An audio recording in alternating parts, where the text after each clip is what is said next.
За моими плечами почти 40 лет борьбы за место под солнцем, предательства, обмана, грабежей и убийств. У моих ног весь город и сверкающая пропасть ровно в 1050 футов глубиной. Спросите, откуда я знаю это с такой точностью? Я сам построил это здание. Через мои руки прошел каждый чертеж, каждый его уступ, каждая ступенька знакома мне лучше, чем все эти холеные лица на многочисленных фуршетах. Это здание — шедевр всей моей жизни. Я ни за что бы не позволил затмить его.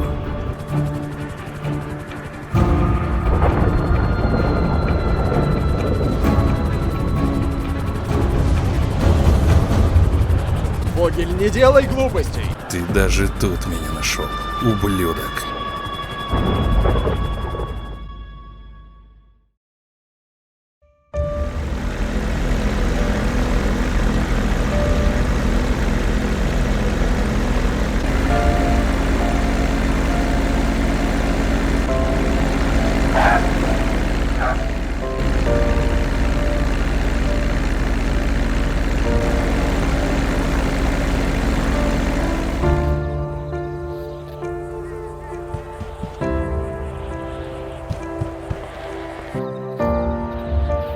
Чарли! Нет, не говори ничего. Я должен сам увидеть. Поехали.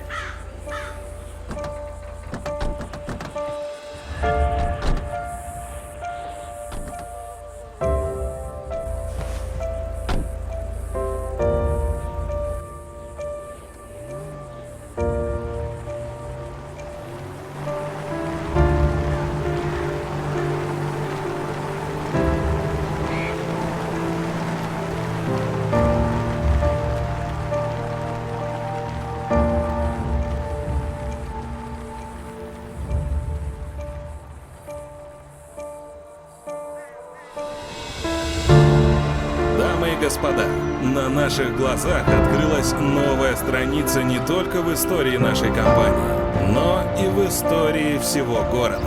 Представляю вашему вниманию высочайшее здание западного побережья Фогель Тауэр.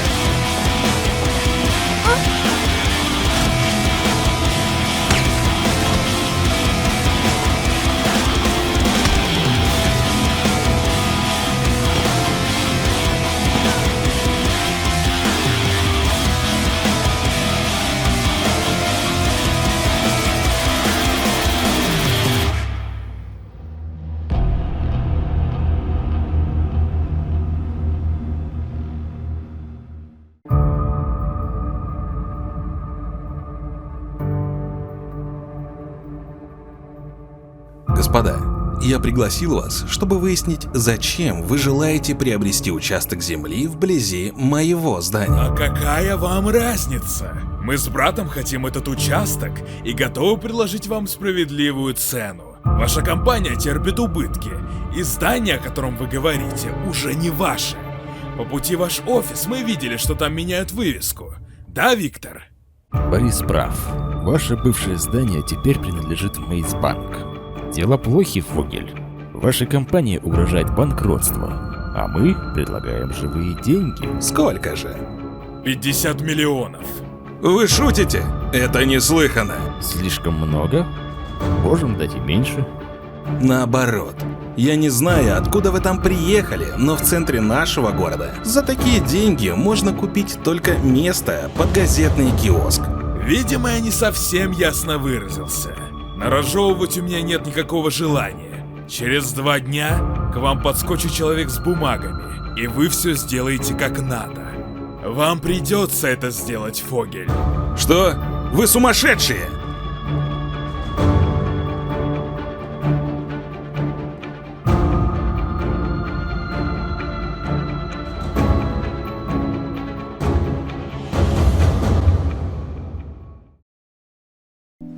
Сегодня в нашей студии находится Виктор Ковач, один из владельцев компании Ковач & Ковач, занимающий лидирующие позиции на рынке недвижимости нашего города, после того, как Fogel Building Company была поглощена корпорацией Dynasty 8.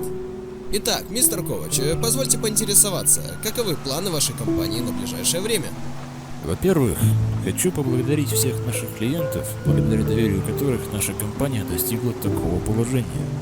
Что касается планов, то, пожалуй, самый амбициозный наш проект – высотное здание в центре города, которое мы начали возводить в начале этого года и планируем завершить в течение 3 лет.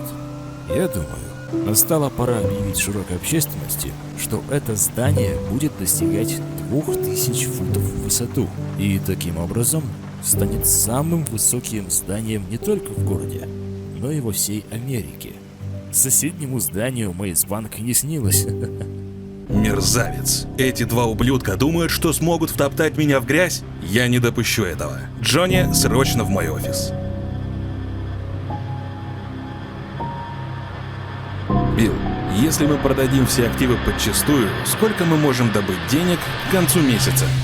Мне нужно навести некоторые справки, чтобы дать точный ответ на ваш вопрос, мистер Фогель. Назови мне хотя бы примерную цифру. Я думаю, около 10 миллионов, мистер Фогель. Черт, это сущие гроши для строительства. Ладно, Билл, иди и сделай полный расчет стоимости всех, абсолютно всех активов. Слушаюсь, мистер Фогель. Черт, придется обращаться к партнерам.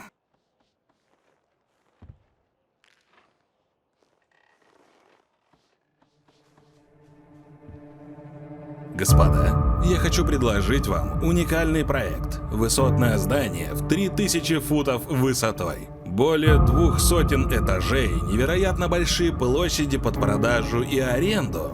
Всего-то надо собрать каких-то $1,5 миллиарда, для чего я вас здесь и собрал. Что скажете? Фогель, вы сумасшедший! Нашей компании не потянуть такую сумму ради вашей безумной затеи. На что нам это здание, если мы уже выкупили почти треть будущей башни Ковачей? Да и не найдется в городе столько арендаторов, чтобы заполнить еще один исполинский небоскреб. Кстати, давно искал случая вам сообщить, что мы посовещались с партнерами и решили исключить вас из состава правления нашей компании. Что? Ваша доля слишком мала, и мы решили, что выкупим ваши акции. Ковачи, кстати, интересовались их покупкой. Ладно, господа, нам больше не о чем говорить.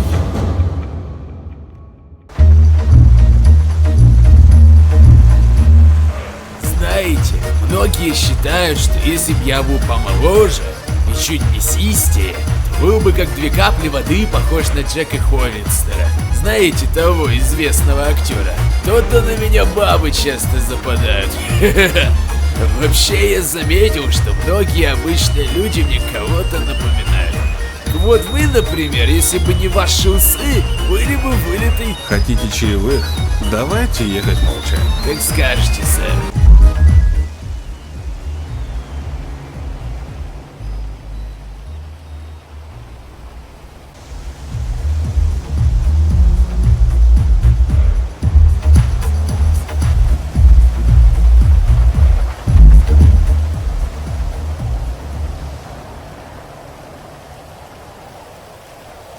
Да, если бы не усы, был бы вылитый физрук из моей школы.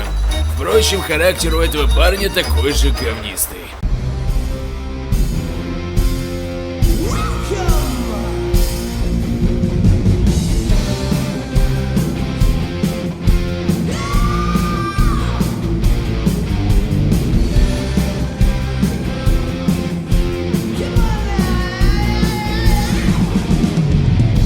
Саймон Симмонс? А кто спрашивает? Человек, которому кое-кто докучает. И он готов щедро заплатить, если его проблемы уйдут в прошлое. Вы с ума сошли? Пойдем, приятель, подышим свежим воздухом.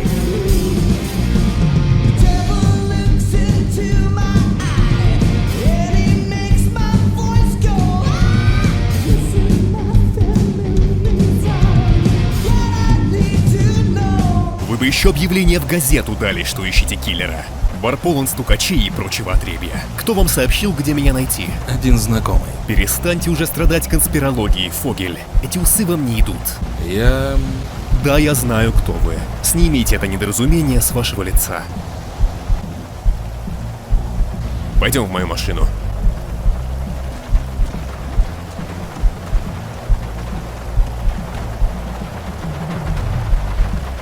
Прежде всего, хочу расставить все точки над «и». Я работаю в одиночку. Сторонний персонал никогда не привлекаю. Способ устранения цели выбираю сам, исходя из результатов наблюдения. Оплату беру сразу и целиком. Залог моей порядочности – моя репутация. Довольно высокая в определенных кругах.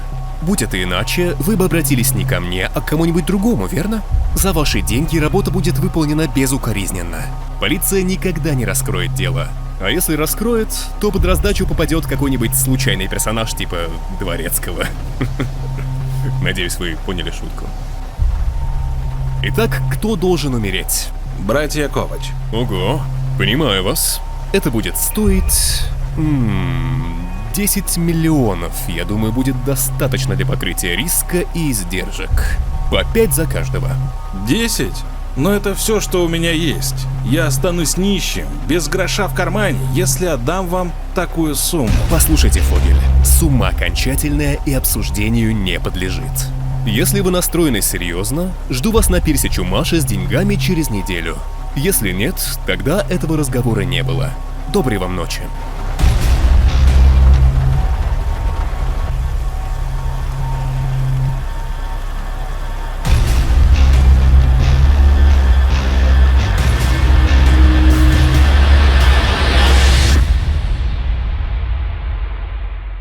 Сэр, я все сделал, как вы просили. Полная стоимость всех ваших активов, включая личную недвижимость, ваш автомобиль и офис, $8,5 миллионов.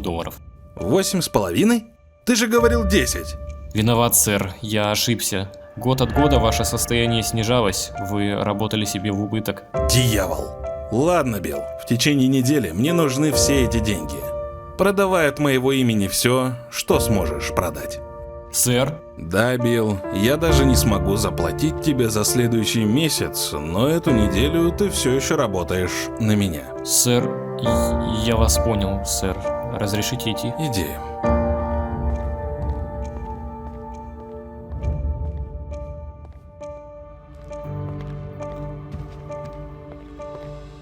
$8,5. Черт, где бы достать еще пару миллионов? Так, стоп, нет, хотя... Была не была. Доброе утро, Линда. Не подскажете, где можно найти мистера Розенбаума? Да, очень срочно. Дома? Адрес не подскажете? Да говорю же вам, срочно. Да-да. Спасибо, я ваш должник. Мистер Розенбаум, это Гарольд Фогель. Извините, что беспокою вас, но это вопрос буквально жизни и смерти. Мне очень срочно нужно с вами поговорить. Спасибо, захожу.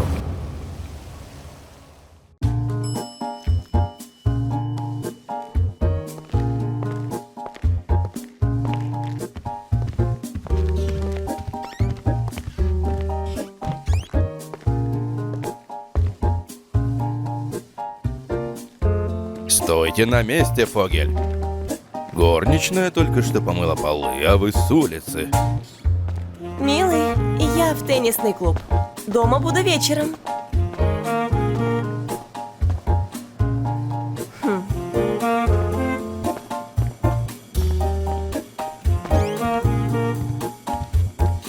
Что вы хотели, Фогель?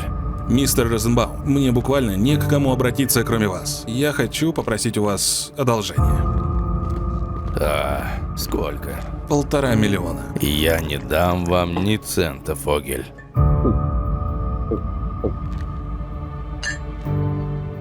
Ваша песенка спета, и вы со дня на день станете банкротом. По правде говоря, не стоило вас даже на порог пускать. Вдруг заражусь от вас и тоже стану неудачником. Словом, убирайтесь, конченый вы человек.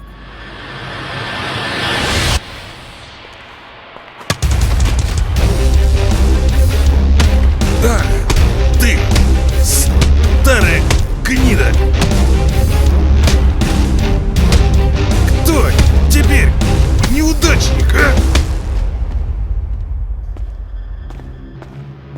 Пупсик, я забыла сумку. Вау!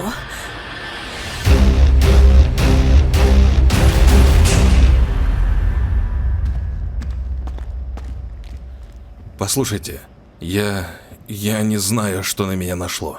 Надо же, он сдох! И правда сдох? Мисс? Зови меня Джилл. Да тебя сам Господь послал, красавчик.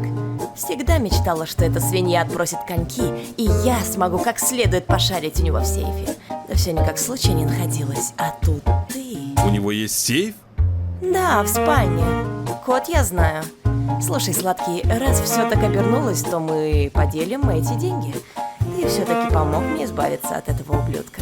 А труп? Как с ним быть? Полиция... Предоставь это мне.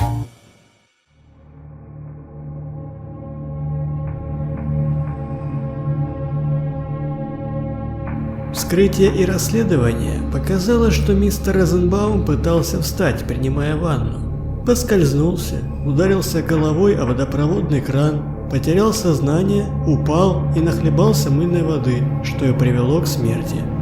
Вы уверены, что нападение исключено, док? Абсолютно. С этой смертью все ясно как два пальца.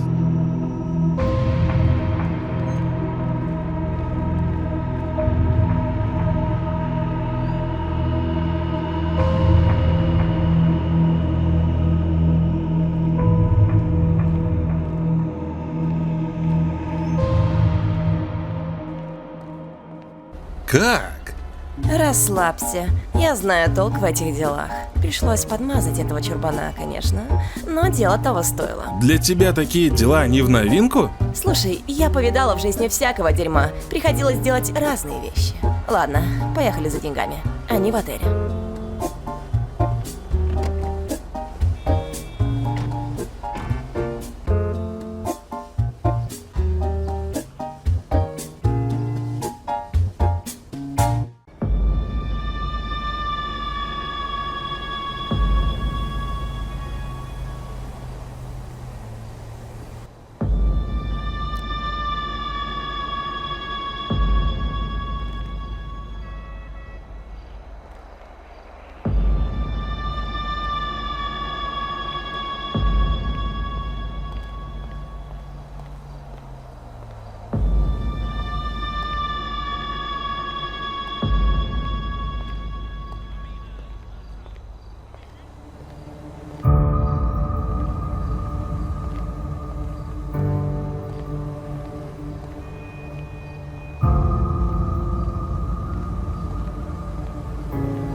Эй, ты что творишь? Сколько тебе отстегнули за такую экспертизу? Я не понимаю, о чем ты? Прекрасно понимаешь. Такую продажную крысу, как ты, еще поискать. Знаешь, я тебя давно недолюбливаю. Быстро говори, кто и сколько тебе заплатил, иначе я пристрелю тебя как собаку. Не делай этого, Льюис. У тебя будут большие проблемы. Никаких проблем у меня не будет. Вызову наших ребят, скажу, что раскрыл твой обман, а ты оказал сопротивление при аресте. Я более чем уверен, что при повторном, независимом вскрытии тела Розенбаума обнаружится серьезное расхождение с тем, что ты мычал у стола час назад. Говори, ублюдок, я пощажу твою жизнь. Отделаешься лишь сроком. Ладно, ладно. Мне заплатила та брюнетка, что приходила на вскрытие. Штуку баксов. Льюис, у меня больные почки, мне нужно оплачивать препараты. От чего на самом деле умер Розенбаум? Говори. Ему проломили череп чем-то вроде кочерги или небольшого лома. Льюис, я старый больной человек. В тюрьме тебя вылечат. Пока за тобой не явились наши ребята, напиши завещание. До выхода из тюрьмы ты вряд ли доживешь. Адьос.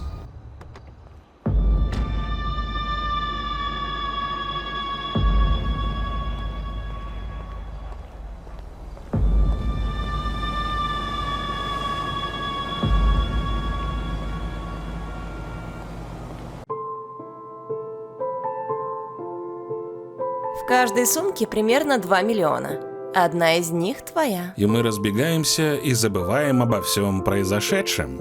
А ты этого хочешь?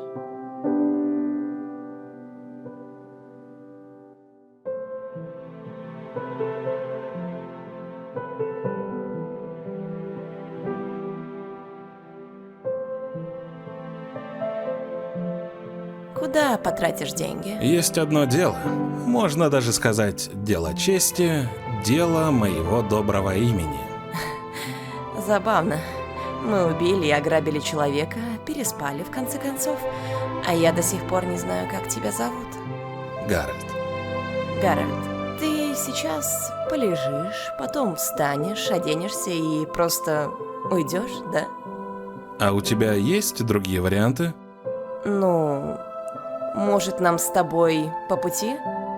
Я знаю много разных штучек. В иных делах без женщины не обойтись. Ты о чем? Ладно, забудь. Просто я немного опасаюсь женщины, которая так ловко скрыла убийство своего... Ну, ты поняла. Ты что, думаешь получить от меня нож в спину? Нет, Гарольд. Так не будет. Ты мне нравишься. В тебе есть что-то такое... Не знаю. Мы могли бы сработаться? Ты так думаешь? Ладно. Если вдруг передумаешь до утра, скажешь.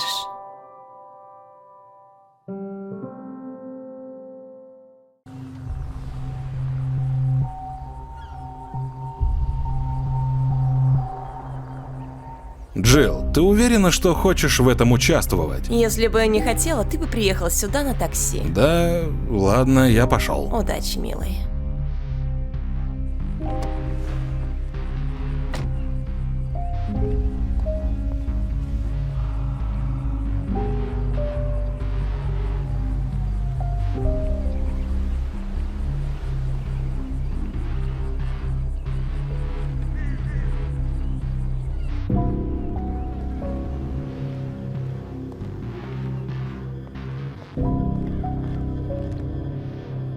Рад, что вы не передумали, мистер Фогель. Я не вижу у вас в руках денег. Да и не утащить в одиночку 10 лямов, если нет приятелей-грузчиков. Онлайн-перевод? Да, говорите счет. Спасибо, перевод получен. Не пройдет и 10 дней, как братья Ковач скончаются. Следите за новостями и рекомендуйте меня своим друзьям.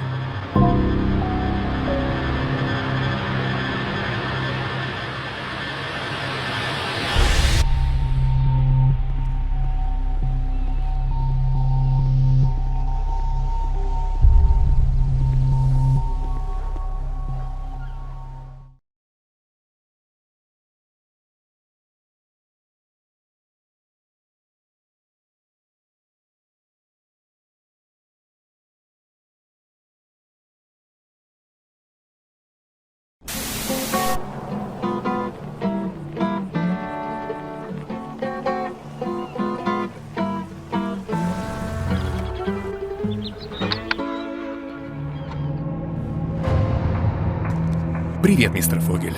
Тихо, не шевелитесь и не пытайтесь кричать. Я хочу с вами поговорить. Что? Что вам нужно? Почему вы здесь? Что с Ковачами? Понимаете ли, какое дело, мистер Фогель? Вышло так, что братья Ковачи откуда-то узнали о заказе. За вашу голову они мне также предложили 10 миллионов. И я оказался на распутье. С одной стороны, одна цель проще двух. С другой стороны, от вас заказ поступил раньше, и я, как человек, дорожащий своей репутацией, не могу выполнить ваш заказ позже. Оу!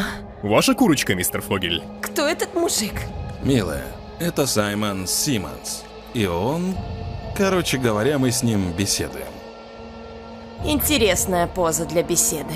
Послушай, милая, я не хочу лишних проблем. Поэтому просто сходи к бару и принеси нам выпить.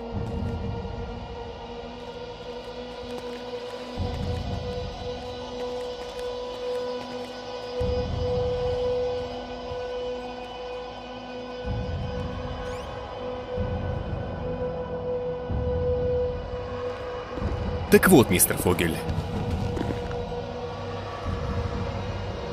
Я надеюсь, вы поможете мне принять решение и дадите, скажем, пару миллионов на оплату непредвиденных расходов по исполнению заказа. Безусловно, это склонит чашу моей совести в вашу пользу. Ты принесла нам выпить, золотце? Нет. Не делай резких движений, Саймон. Я ходила в тир и умею стрелять из этого малыша. Полегче, красотка. Я тоже умею стрелять. И, как видишь, мы с твоим мужиком сейчас пытаемся утрясти некоторые рабочие моменты. А ты хочешь все испортить. Я все слышала. 2 ляма, они у меня есть. Но вот стоит ли отдавать их тебе? Черт, кто это? Я не знаю. Криминальная полиция Лос-Сантоса. Откройте. Что за чертовщина? Кто-то вызвал полицию? Так, милая, убирай свою пушку подальше и скажи, где у вас можно спрятаться. Не хочу встречаться с копами. Ванная там. Только без глупостей, я буду слушать. Иди и открой офицеру дверь, мистер Фогель. А ты, детка, ступай со мной, чтобы у мистера Фогеля не возникло нездоровых побуждений сдать меня с потрохами.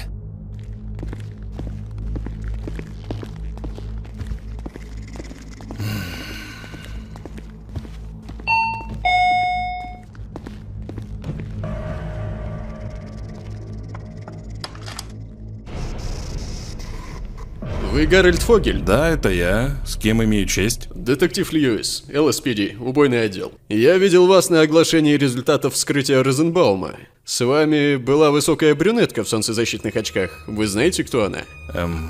Если честно, нет. Мы с ней познакомились у входа в морг. Я хотел взять. То есть я взял у нее номер телефона, но он оказался никуда не годным. То есть она дала мне чужой номер, да. Очень жаль, мистер Фогель. У следствия есть все основания предполагать, что эта женщина подкупила коронера. Розенбаума убили. Очевидно, брюнетка имеет непосредственное отношение к убийце. Ладно, если что-нибудь вспомните, мистер Фогель, позвоните, пожалуйста, по этому номеру. Хорошо, детектив. Скажите, могу я воспользоваться вашим санузлом? Там унитаз забит. К сожалению, вам не стоит туда заходить. Сочувствую, но мне только руки помыть. Ага, кажется, ванная вон там. Спасибо, мистер Фогель. Милый, куда ты дел полотенце?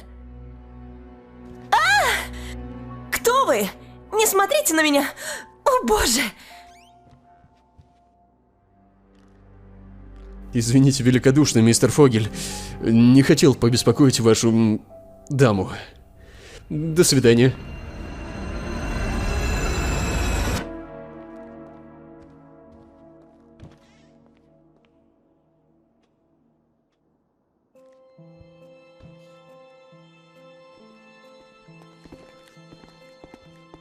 А ты сомневался, что я буду тебе полезна.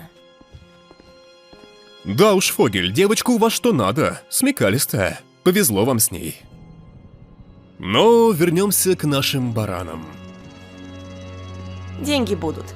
Поехали в банк. Заберу их из ячейки и передам тебе. Не скучай, милый.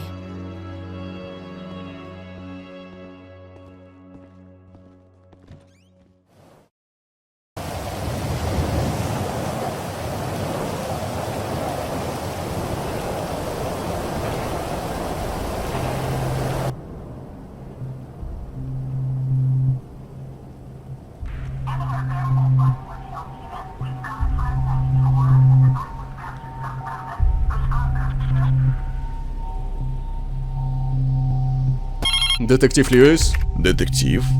Это Дженкинс из экспертного отдела. Мы посмотрели записи камер наблюдения у морга и смогли разобрать номер машины той женщины из дела Розенбаума. Также на записи видно, что к ней в машину садится Фогель. Они о чем-то говорят и затем уезжают. На ее машине? Да. Я вам отправил эти кадры и увеличенный номер на e-mail. Спасибо, Дженкинс. Сели в машину, поговорили и уехали? Фогель чего-то не договаривает. Однако надо пробить номер, который прислал мне Дженкинс. Добрый вечер, это транспортный отдел? Детектив Льюис из убойного беспокоит. Я отправил вам фотографию номера машины, хотелось бы узнать, на чье он имя. Так, Джиллиан Мэй Макинтош. А можно скан ее водительских прав? А, вы уже отправили на e-mail. Огромное вам спасибо. До свидания. Знакомое лицо. Где же я ее видел? Черт, это же баба Фогеля. Неожиданный поворот. Надо его потрясти как следует.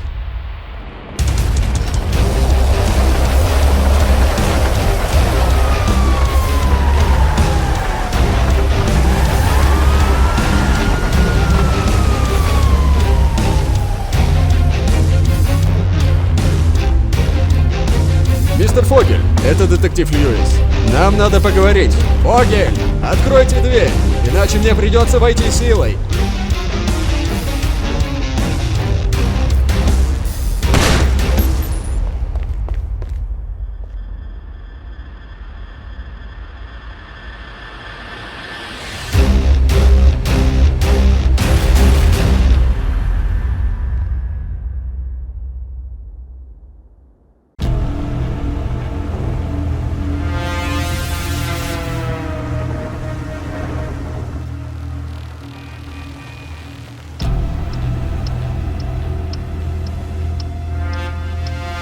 Хорошо, что за эти 2 миллиона мы сможем наблюдать за исполнением твоей мечты.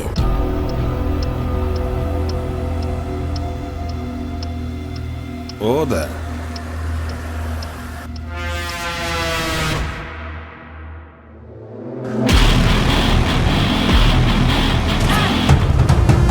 Скорее, он уходит.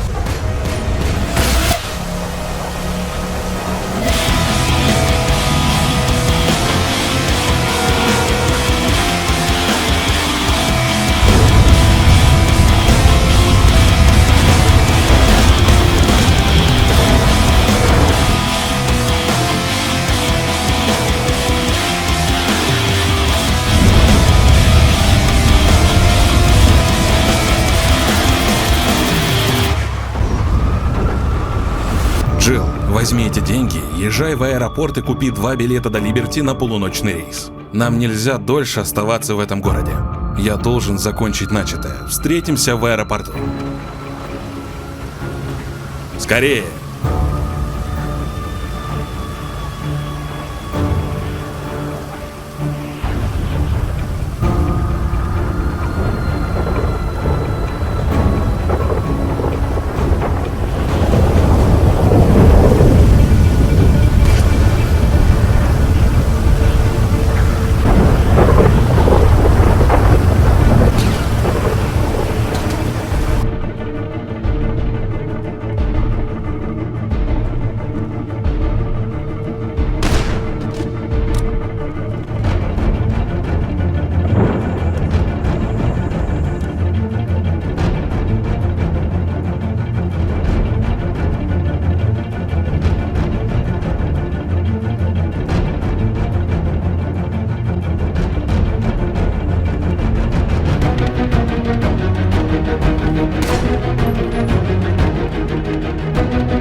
Алло, полиция!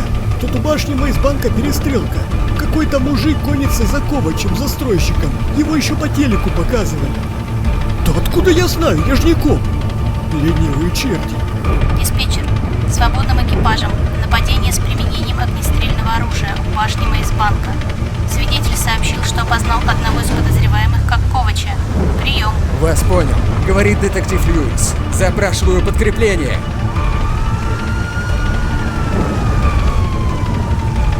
Диспетчер, высылайте отряд спецназа к башне Мейсбанка.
хотел грохнуть меня? Смерть Бориса твоих рук дело, и ты заплатишь сполна. Сначала я прострелю тебе оба колена, потом всажу пару пуль в живот и буду наблюдать, как ты подыхаешь.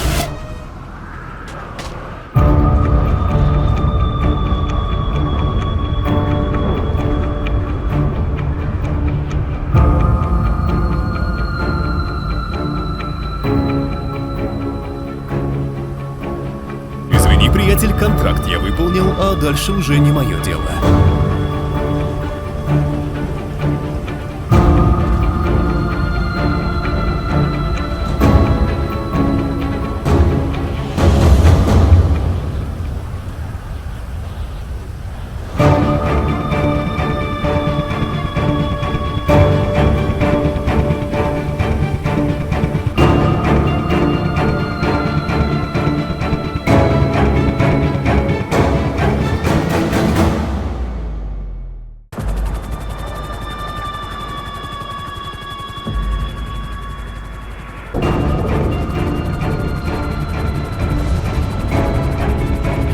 Сдавайся по-хорошему, Фогель.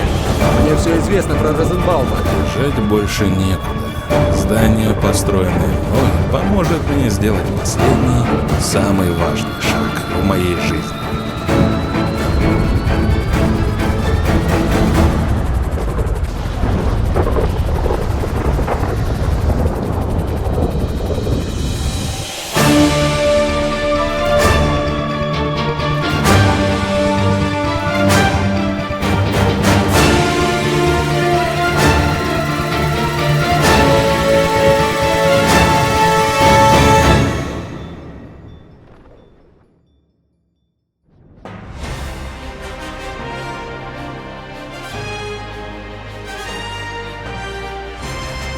Экстренные новости. Этим вечером были убиты известные бизнесмены, братья Ковачи. Также погиб, упав с крыши, Мейсбанк не менее известный Гарольд Фогель. Полиция пока